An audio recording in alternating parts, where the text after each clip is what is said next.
Well, folks, this month we have a special treat. e4e is known for delivering 3 presentations every month: how to run your business more efficiently, more effectively, how to grow your business more efficiently, more effectively, and how to live a more well-balanced and meaningful life as a business owner. This month we've got 2 of our premier partners, Derlene Hirtz and Les Landes, have teamed up and are going to combine the Grow and Live section together and talk about the happiness advantage in your workplace. So let's welcome Derlene, who's going to kick us off.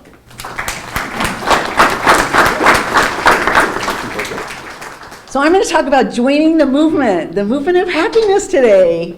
And it is Les invited me to read this book. And once I read it, it was just so up my alley about who I am. It only gave me more tools and more reinforcement that the science of happiness is better understood when you actually put it into action, right? Knowledge is power. Knowledge in action is really where the transformation happens. So Sean Anker is the author of this book, and he says you get to train your brain to be positive just like you work out your body.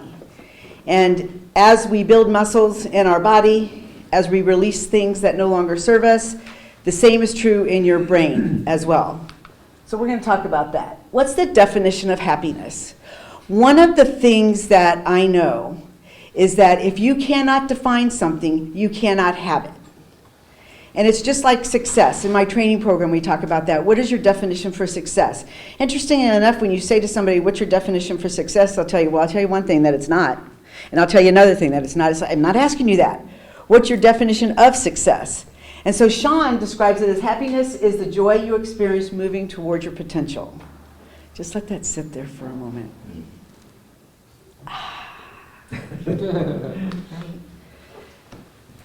The Happiness Advantage talks about 7 principles for happiness.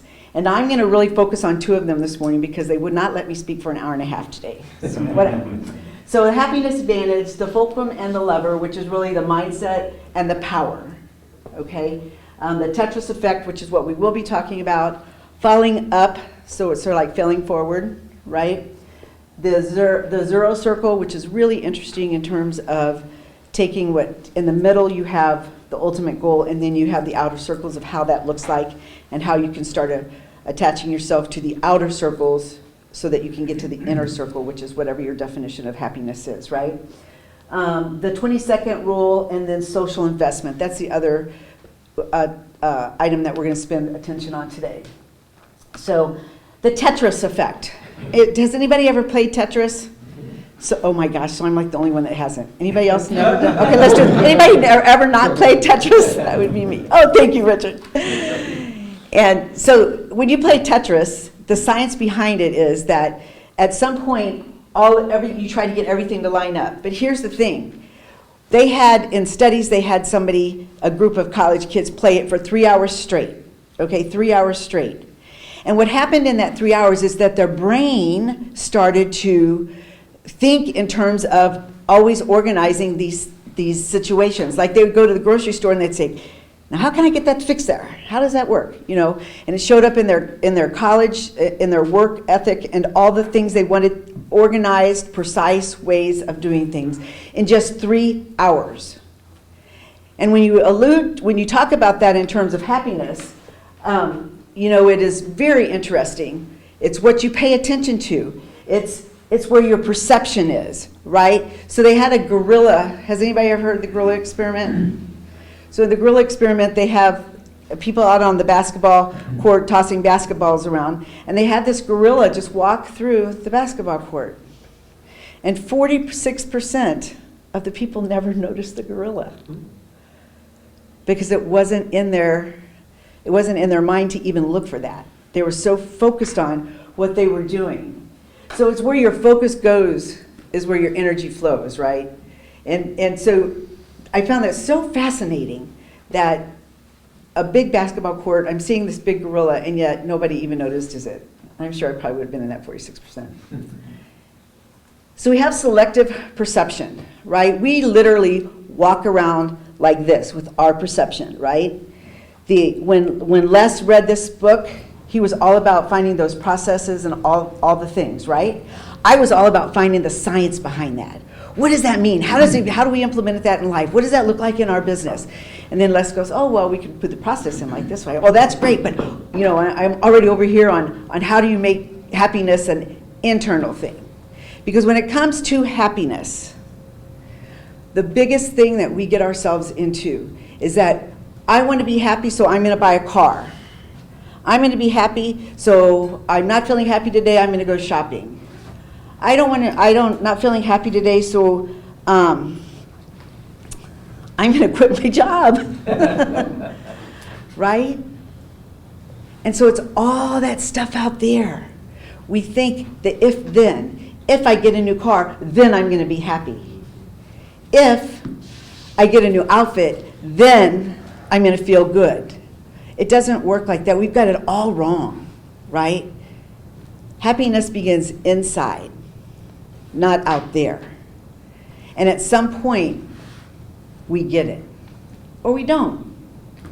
And it becomes more of a roller coaster journey over and over again. What is it? Living the definition of insanity, doing the same thing over and over again and expecting different results. And one of the things that I can speak to personally is that, when science says that when you focus on happiness, what happens is you're more productive. When you have employees who are happy, they're more productive. They just are. And gratitude, this right here could be my hour-and-a-half talk. Because it came to me, 8 months ago, that I would say that I was thankful for things. Yeah, I'm thankful, I'm grateful. However, I wasn't in here.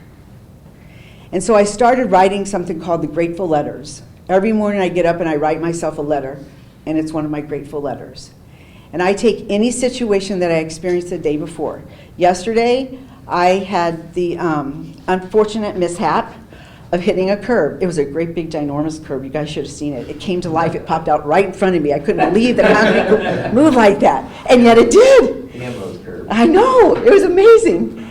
And as I'm sitting there, I get out and I look at it and I think, first of all, in transparency, I was so thankful that my husband was on a plane because he couldn't yell at me.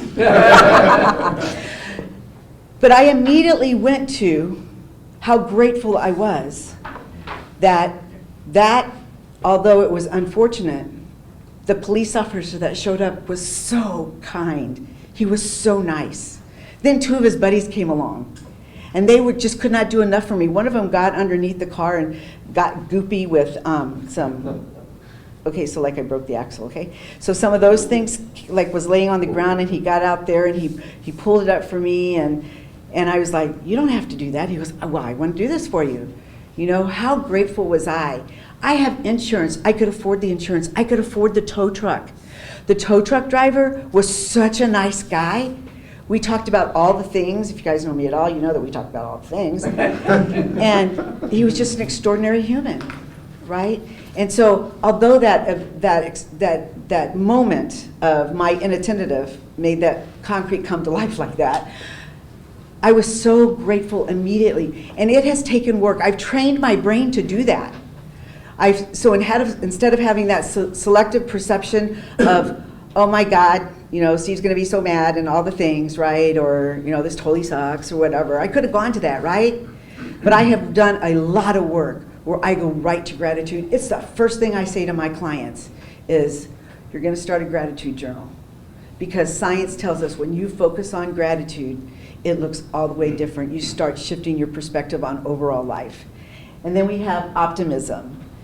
And when you practice optimism, it is incredible the way that you learn to persevere through things, the way that your whole world opens up in a way. It is not that optimism of Pollyanna.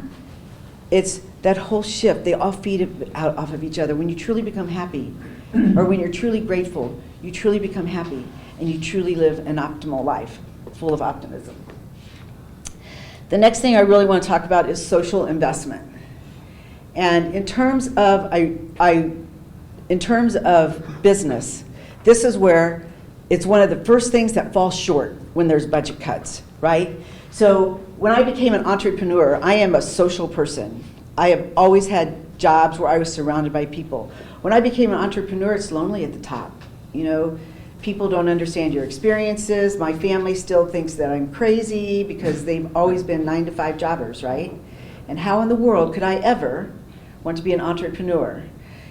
Transparency, I have asked myself that a few times too, but whatever. So when we really invest in a social environment, when we set up situations where, that's one of the reasons why I love networking. It gets me in that social situation, and then we have mixers and happy hours, and so we get to take that a step further where we're not just always talking business, right? There's some conversation around, I don't know, what's your life like? What do you do on your off time? Those sorts of things. And when we put that in the office, it naturally gravitates happier employees, more productive employees, more creative employees. Does that all sound something that would really help our business grow, right? And the whole idea of resilience that happens when you have this optimism and this happiness within your organization. They're willing on those bad days to work a little harder. When something doesn't work, they're ready to give it a go and maybe put in the extra effort.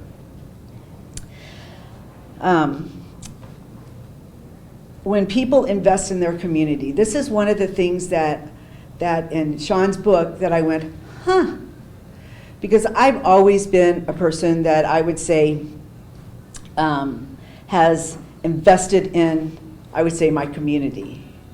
But one of the points that he makes is, when you go do things for other people, when you give money to other people for a really good cause that you really believe in, when you invest in your community by showing up for the cleanup for the creeks, that one day a year that they do in I think September, when you do that, that makes all the difference in the world, in the culture and the environment, not only in your community, but in your work community as well.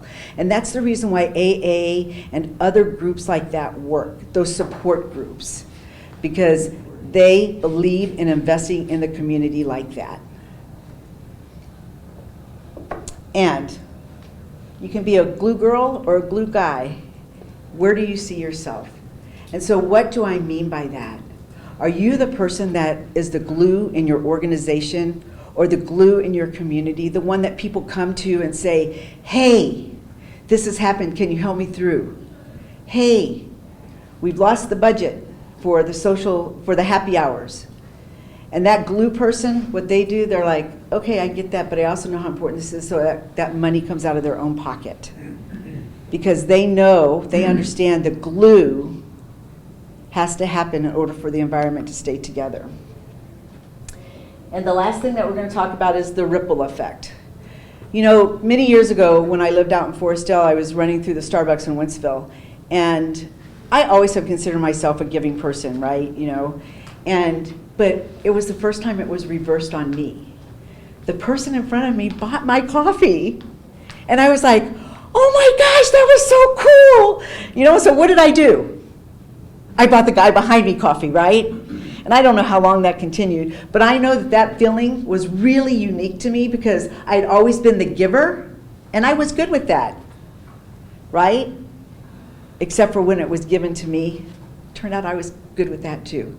It was such a great experience, and it's the ripple effect. He bought mine, I bought his, who knows what happened after that, right? So when we do that in our work environment, that ripple effect just goes on and on and on. And what we get to be aware of, that it works both ways, right? When we show up in a way that is negative or have that negative energy or whatever about us, that is just going to play out all the way through the community. Is that fair? Just being aware so that you can then take action on it. So what you feed grows, what you starve dies. And I'm going to say that again, what you feed grows, what you starve dies. And so you get to say to yourself, what am I feeding myself? Because one of the things I love about this community is that when I get here, I'm getting a Ruth Chris steak when I come here, right? And I'm going to feed it as much as I can. You change your mindset, you change your life, and not only that, you change the world. Because you think it's about you, and it is at first, but it's really what you show up and how you show up in the world. My 5 minutes is, or my presentation is done. We're not going to do questions until after Les, and because there's just so much. And I'm sure you have lots of questions. So let's bring up Les. Yeah. Don't you love her energy? I swear to God, it's infectious. You're wonderful. Thank you. Give me a hug. Right back at you. All right. A little love and happiness here. There you go. All right, why don't you put this on? So, just to clarify, I am a process guy. It's kind of who I am. But I also am really into the science as well. And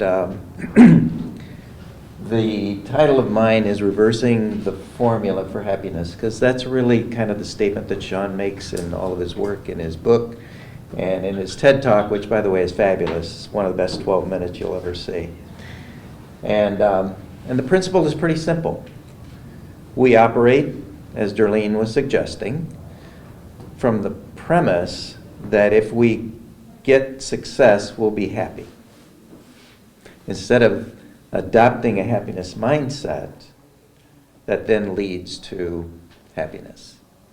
Now, I'm one of these people, as you've heard me say before, who believes that good intentions, what's the old phrase about, the road to hell is paved with good intentions?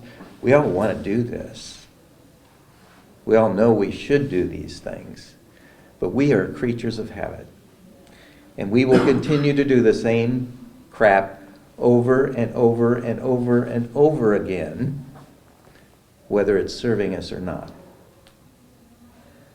Certainly, whether or not it's helping us to improve our lives or not. The bad stuff we tend to find a way to work around or fix. But the routines that we get stuck in day to day, we just sort of accept them because they're not that bad. They're good enough. They'll get us by. If you really want to exhibit and experience this full spectrum of happiness, you've got to kind of reverse the formula. You've got to really focus on what I say. First of all, you have to have the right mindset. You have to have the right heart set. And then you need the systems and processes, the daily, routine systems and processes to operationalize all of the things that it is that you say you want to do. That's how you not only reverse the formula, but you reverse the outcome as well. I don't know if you can read this, but in Sean's TED Talk, he says we need to reverse the formula for happiness and success, as I just got done saying. 90% of your long-term happiness is predicted not by the external world, but how your brain processes the world. If we change our formula for happiness and success, we can change the way that we then affect reality. Our reality and the reality of everybody around us. I'm going to go back to the point I made before. We have to make sure that we create the habits, or i.e. processes, in order to make sure that we're actually able to accomplish what it is that we feel we want to get to. I love this quote, people do not decide their futures. We do not decide our futures. We decide our habits and our routines, and those are the things that decide our futures. Embrace this concept. This is so powerful. F.M. Alexander was an 18th century, 19th century author and actor. So, talking about routines. Sean has 5 of them in his personal daily routine. One is 3 gratitudes a day. I don't know how that apostrophe got in there. It's supposed to just be gratitude. Journal, to the point that Derlene was making, a significant event. Literally just take 2 minutes to put down the details of a significant event that's happened to you in the last 24 hours. Next is to do physical exercise of some kind, 15 minutes a day. In fact, there's a great book that's on the New York Times bestseller list. It's called Outlive. It's a whole lengthy treatise on exactly how you want to live a very healthy, physically, emotionally happy life. And he said if you do nothing else to really exhibit the things that will make you cognitively sharp and engaged and happy, this is one of the key things to do. Meditation for 2 minutes. He's got a very simple meditation tool. And then send one message of thanks or praise to somebody every day. Just for no reason other than thank you or praising people. Now, I've got here, as you probably won't be surprised, the specific details for the processes that you need to follow for each one of those things. I'm going to hand those out a little bit later because I want to make sure we stay focused on some of the other things I've got here. So we're going to show these to you in a little bit. And Mark, I'm going to need a few more minutes than that because we want to show video here at the end that's really going to have a powerful impact on people. So we'll need about another 15 minutes total here. So, not just personally, but in the work routines that we have. Here are just a few work routines that I have. I've talked about these in previous sessions that we've had. The weekly improvement huddles, what I call the DEMI business process management, which is document, execute, maintain, and improve. And then the debrief process. I'm going to spend about 1 minute on each one of these, but it's important to understand that these are the source of constructive control for that happiness mindset in the workplace. This one is pretty basic. Every week, we get our teams together, 30 to 60 minutes. We look at our KPIs and our metrics, and then we review new and ongoing improvements. You ask every employee, what idea do you have for improvement this week? What kind of impact is that going to have in the business? What responsibility are you going to take for that? We assign some offline actions for people to do that, and we acknowledge and celebrate the accomplishments to the point that, Mark, you were making. Acknowledge and celebrate the accomplishments and contributions. If you do this as a routine habit, people are going to get engaged. They're going to contribute. And they're all going to feel extremely good because they have constructive control over what's happening in their lives. We all want to have control over the decisions and actions that affect our lives. Key part of happiness. Second one, document, execute, maintain, and improve. You get your teams together, you look at a process, you break it down into its smallest pieces, look at the friction points, the tension points, you take those things away, you rebuild the process, you put this into a process playbook, and you continually look at this on an annual basis. How can we make this better today than it was the day before? One of the key things here again is, bad processes can turn good people into poor performers and unhappy people as well. There's a YouTube connection there as well to see more of a presentation about it. And this last thing, a very simple thing, a debrief process.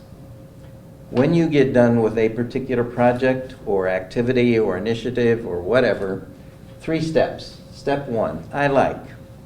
You say this taps into the positive emotions and sets an optimistic tone for building on strengths and making needed adjustments. So what did we like about what happened here? Then you go, I wish. Instead of saying, well, what about the crap that we had to deal with? You say, I wish.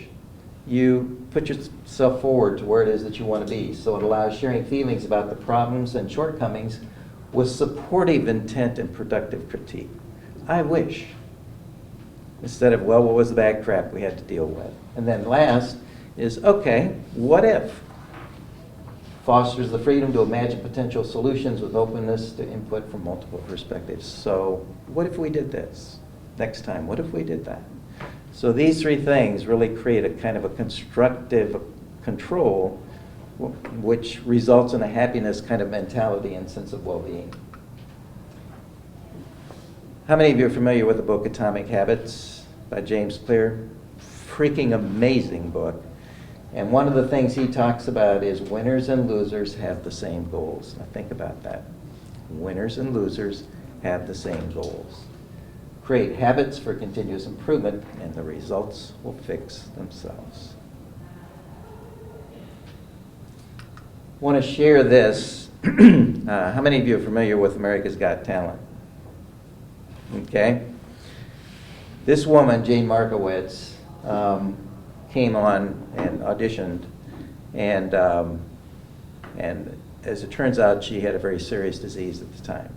And so how she responded to that and to the questions and in the performance of her music was so breathtaking, it just literally took my breath away and brought tears to my eyes. Yeah. Okay, can you turn that up? Hi. Hello. How are you? I'm awesome. I'm so happy to be here. Well, we're happy you are. What's your name? My name's Jane. When I sing, I go by Nightbird. Oh, that's nice. Nightbird? That's right. Did you sing? Do you sing for a living?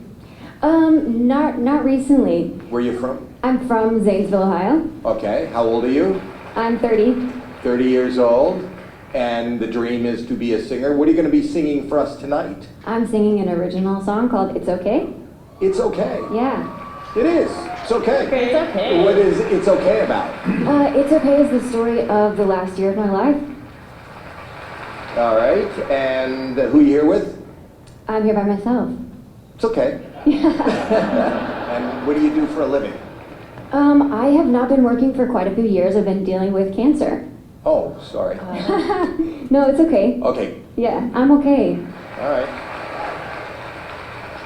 Can I ask you a question? How are you now? Last time I checked, I had some cancer in my lungs, my spine, and my liver. Wow. So you're not okay. Well, not in every way, no.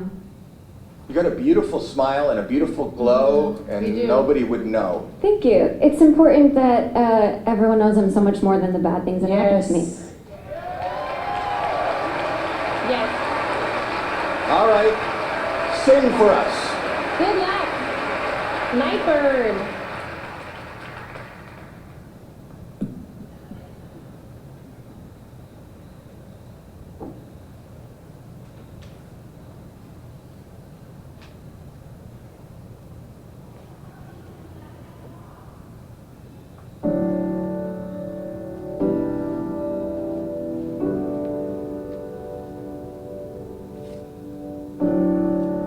I moved to California in the summertime.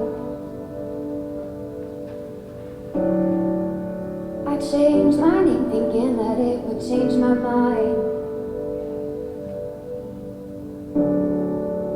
I thought that all my problems they would stay behind. I was a stick of dynamite and it just was a matter of time, yeah. Oh dang, oh my, now I can't hide. Said I knew myself, but I guess I lied. It's okay, it's okay, it's okay, it's okay. If you're lost, we're all a little lost, and it's alright. It's okay, it's okay, it's okay, it's okay. If you're lost, we're all a little lost, and it's alright. It's alright, it's alright, it's alright.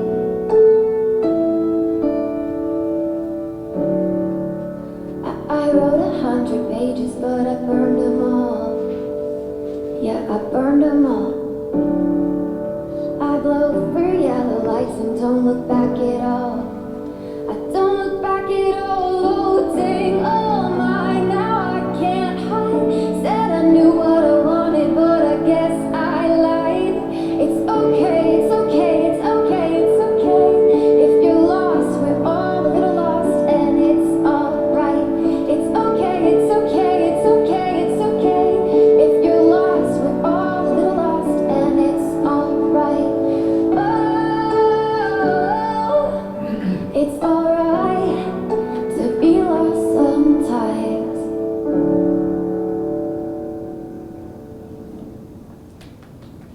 Wow.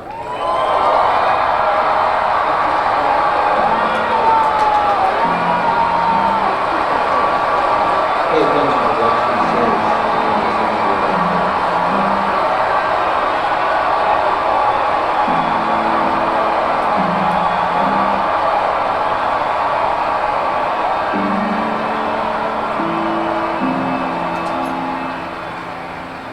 You know, it's funny because singers come on and And I think about authenticity. You know, when you feel it, when it moves you, that felt like the most authentic thing I have heard this season. That was surprising. It was powerful, it was heartfelt, and I think you're amazing. You gave me chills. I mean, your voice is so beautiful to listen to. It was beautiful all the way around. Your voice is stunning. It is. Absolutely stunning. And I totally agree with what Howie said, you know, about authenticity. There was something about that song after the way you just almost casually told us what you're going through, and you know. You can't wait until life isn't hard anymore before you decide to be happy. So that's it.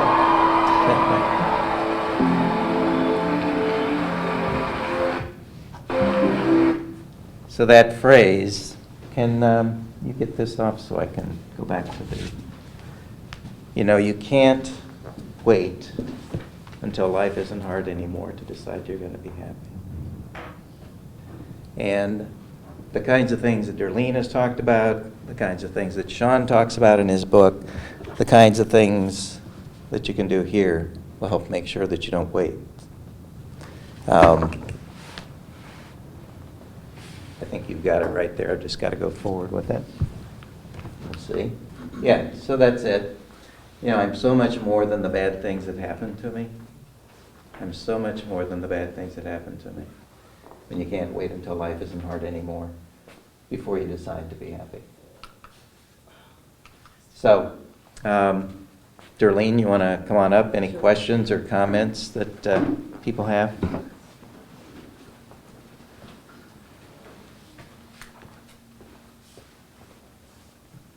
Mark?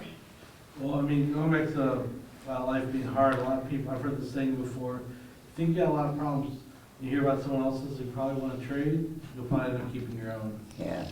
Yeah, that's so true. Just so you know, this woman died less than a year after this audition. Yeah. So inspirational. Yeah. Yeah, John. My approach is somewhat along those lines.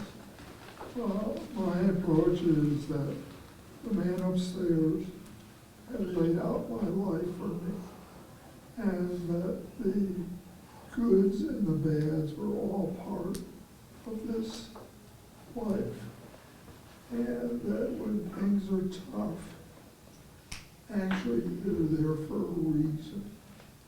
And it's a matter of learning from that. And I've got a 4-step process that I do every day. First thing is I take my cell phone out, and I'm a dinosaur. But I look to see the pictures that have been sent to me by my family. Second thing is it's an automatic to put a smile on everybody's face that I meet. Third thing is that I'm tipping. I get carried away beyond. I know you do, John. I've seen it. I tip between 70 and 700%. Yeah. And to see the look on the face of the individual is just worth so much. It's unbelievable. Yeah. And then the fourth thing is anybody in the uniform. It doesn't matter which uniform they're wearing. I will try to pick up their tab for them, no matter where they are. Yeah. In fact, we were on the road one time, and there were 2 soldiers that were there, and I said, to the cashier, I'll take their bill. They're in uniform. And they said, well, we've got 7 others of them. Uniform too. I says, put them on the bill. And then I thanked them for what they are doing for us in this country. And I mean, it's really wonderful as far as looking at the faces of these people. Well, you're a joyful man, and it shows up, John. Yes. I can tell why. Any other questions or comments? And I just wanted to say, John, to your point, when we can accept that life happens not to us but for us, when we can live that out and go back and look at those hard times and know that that was designed for our growth, right? And then we reach that choice point. Do we choose to grow or do we choose not to?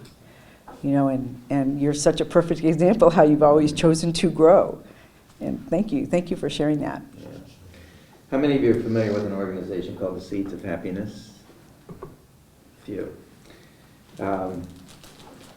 It's a company that literally makes all of these wonderful little seeds of happiness and various other kinds. It started literally as little tiny balls of clay. I'm going to read this story here. It says, Seeds of Happiness started out when I had friends going through a tough time after a tragic loss. Using leftover lumps of clay, I created little smiles that my friends could carry with them to remind them they were loved and that their own smiles would return one day. That was in 2006. Since then, I've personally handmade and shared thousands of smiles, usually a handful at a time. In turn, the people I give the smiles to share them with loved ones near and far. Seeds of happiness have been shared around the world. I received thousands of emails with photos and stories of how these little seeds have made a difference. They've even saved lives. From the USA to Africa to the land down under, our circle of kindness has grown, planting seeds and smiles along the way. We're all looking for ways to connect, to share a smile, connect with kindness, and change the world. So Derlene and I thought we would buy every one of you a little seed of happiness along with a card. And so we have a full bag of them here, all in different colors with the card. And so we're going to lay them out here, and along with those things there, you all can come and pick up one of these forms and pick whichever seed color you prefer. Okay? I would encourage everybody to go there and see Mark Barella's studio in Kirkwood. Yeah. And go to seedsofhappiness.com. It's a little studio right off just west of Kirkwood Road. As you come up to, I don't know what that street is at the top of the hill. Big Bend. Big Bend, okay, as you come in just north of Big Bend and west of Lindbergh. My son used to work over there and make those things, and it's an amazing ceramic studio. He does all kinds of other ceramic work, and he has lots and lots of other things too, and they have t-shirts and stuff. But these things and the stories that you hear from people, they're wonderful office gifts. We've done them at our office, and people absolutely love them. And so people have these little seeds of happiness next to their computers and next to their computer screens. And he's a beautiful guy. Yeah, Mark is just an absolutely beautiful guy. And the studio is wonderful. It's a wonderful I would place to encourage visit. everybody. Yeah, it's wonderful. Thank you very much. Thank you all.